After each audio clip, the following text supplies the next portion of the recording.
Hey folks, here is worksheet 6.1 for Algebra 2. We're simplifying exponent property. Here's our properties. You should have those out, reviewing them. So how do we simplify this thing? We sprinkle the 3 and the 2, and that means we multiply them together. So we get 5 to the 6th, which equals 5 times 5 times 5, 6 times. You actually get 15,625. And it's true, I actually did it by hand off to the side earlier. It's crazy. That's the power of powers. So you can also sprinkle the fractions. So you get 2 to the third and 3 to the third. Well, let's actually take 2 to the third. That's 8. 3 to the third is 27. Number 3. Now you could take 8 to the fourth and 8 to the sixth, and you get massive numbers. But don't do that, because I notice here that they have the same base. And so I think of this as a battle. If we have the same base, we can actually battle them, and we look at the exponents and which one is winning the battle. Looking at the exponents, the bottom is, because it has 2 more at the exponent level. So we can subtract them. If we find that rule right here, we take the exponents and we subtract them. Now it's specifically the top minus the bottom, which would give you 4 minus 6 is negative 2. So the answer is 8 to the negative 2. Or you could say, well, which one has more? The bottom has more, so that's 8 to the power of 2 on the bottom. And then there's a 1 on the top. So there's 2 ways of thinking about it. Just literally do the subtraction, but then if you get a negative exponent, make sure you move it to the other side, because it's a traitor. Or I prefer to just say, hey, which one's bigger? Which exponent is bigger on that same base, and whichever side is bigger wins and gets to keep the difference. The difference is 2, the bottom 1, so it's 8 to the 2. That's the story I use. Here we have the same bases, and so in this case we add the exponents together. So it's 7 to the power of adding 6 and negative 6 is 0. Now there's also a rule that 7 to the 0, or anything to the 0 power, is 1. Let me go grab that list really quick. Come back hither. Let me put that here. All right, so now, number 5, things are getting a little more complicated. We always simplify the top and the bottom of fractions first here. Although there's so many ways to do this thing, but yeah, we have to sprinkle here. So we multiply the exponents together, so that's 3 to the 10 divided by 3 to the 8. So again, we have the same base. This is a battle. Oh man, the 3's are battling. So we look at the exponents. Which side, the top or the bottom, wins the battle? Who's got more? The top has more. By how much? 2. So it's 3 to the 2. Essentially, the other way of doing it is you take the base and you subtract the top exponent. You take the top exponent minus the bottom exponent, which is 3 to the 2. All right, number 6, we're going to do some sprinklage. So we get 1 to the negative 4. And 2 to the negative 4th power. And those are different bases, so they are not battling here, so I can't simplify that. However, we can never have a negative exponent in our final answer, where we think of negative exponents as traitors. So this 1 to the negative 4 actually belongs on the other side of the battle line. So it goes to the other side, and when we move it, we make the exponent positive. And this 2 to the negative 4 also is a traitor because of the negative exponent. So it was on the bottom, it moves to the top, and now we make the exponent positive. So we get 2 to the 4. Awesome, so we're done with negative exponents. Now let's just simplify this. 2 to the 4th is 16, 1 to the 4th is 1, so this just really equals 16. Simplify the expression. So if there was another number in the denominator right here, a coefficient in the denominator, we'd try to simplify that with a 2, but there's not, so we can't. Here we have a y to the 3rd and a y to the 5th. So they have the same base, but they're on opposite sides, so they are battling. So who wins that battle? Which has a bigger exponent? The bottom does, by 2. So it's y to the 2nd on the bottom. Or again, you could think it's 2 times, I'm just bringing the 2 out in front. Our base is y, we take the top exponent minus the bottom exponent. So that would equal, bringing the 2 out in front along, y to the negative 2, but we can't have a negative exponent. So the base and the negative exponent go to the other side, and the exponent becomes positive. Two ways of thinking about it. I don't care how you think about it. As long as you get the right answer, you find a system that works for you. Number 8, we're sprinkling the power of 2 to all of the factors there. The 3 gets squared, the x gets squared. So the best answer is 9x squared. Same with number 9. Let's sprinkle the 4 to the factor of 4, the number 4, and to the x to the third.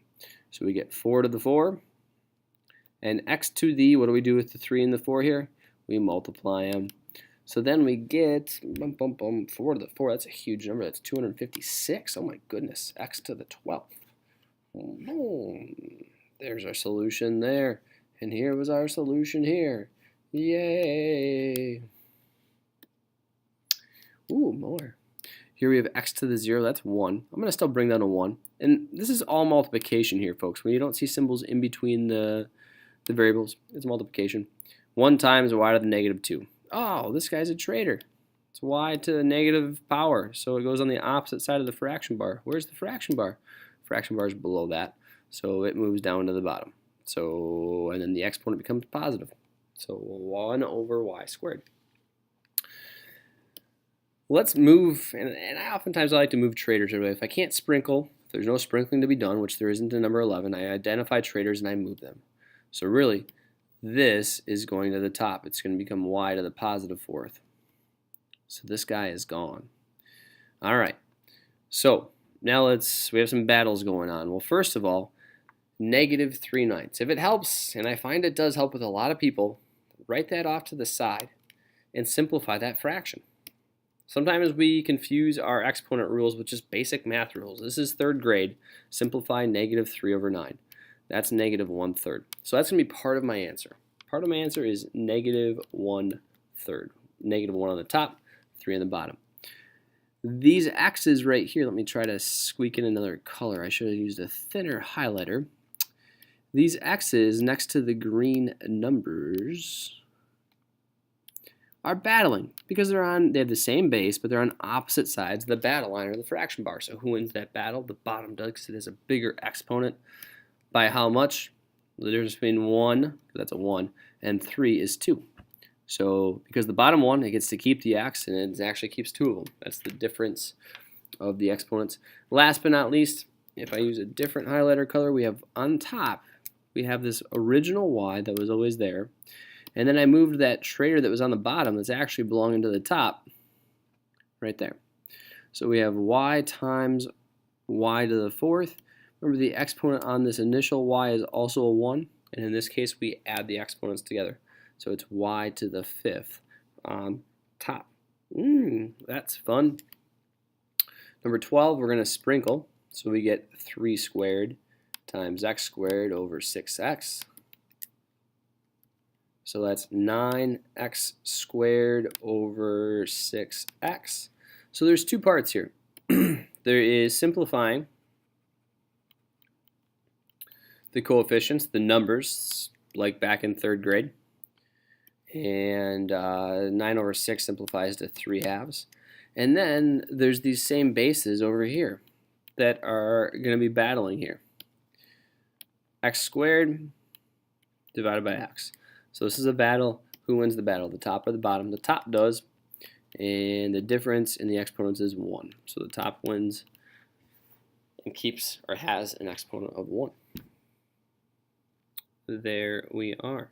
Oh, you know what? I wrote this down wrong. That's a 5 right. I totally missed this 5 right here, which is the beauty of showing your work, because I got the answer wrong. You're like, dude, you're a math teacher. You shouldn't get stuff wrong. Well, it's just a copying mistake. I understood the math.